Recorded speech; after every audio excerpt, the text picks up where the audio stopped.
আমরা যারা বিবেকমান মানুষ রয়েছি, তো আমরা একটি জিনিস বিবেকের কাছে প্রশ্ন করলে অন্যায় থেকে আমরা দূরে থাকতে পারি।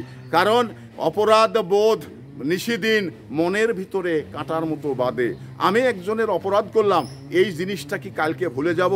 না, দীর্ঘ সময় মনের ভিতরে কাঁটা হয়ে বাঁধে। তো এখানে বিবেকমান লোকের কাছে আমার প্রশ্ন, যেটা আসলে আমরা এই যে রাজনৈতিক দলগুলোকে সামনে নির্বাচনে ভোট দেওয়ার হয়তো বা সুযোগ হবে, তো ভোট দেওয়ার যখন সুযোগ হবে, তা আমরা এই বিবেকমান মানুষ যারা রয়েছি, এই হাসিনার মতো খুনিদের এদেশে পুনর্বাসন করার কোনো প্রয়োজন নেই। কারণ আপনি আওয়ামী লীগ করতে পারেন, কিন্তু আপনার নেত্রী অপরাধ করছে, আপনি কি তার ভাগ পেয়েছেন? পাননি। তো তাহলে কেন আপনি এই অপরাধের শিকার হবেন? তো এই জন্যেই আমাদের বিবেকমান মানুষ যারা রয়েছি, তো তারা মানে ভোট যদি দিতেই হয়, একটি ভালো রাজনৈতিক দলকে খুঁজে আমরা ভোট দেব। এই সমস্ত জুলুম, নির্যাতনকারী এবং খুনিদের বাংলাদেশে কোনো জায়গা আমরা রাখব না।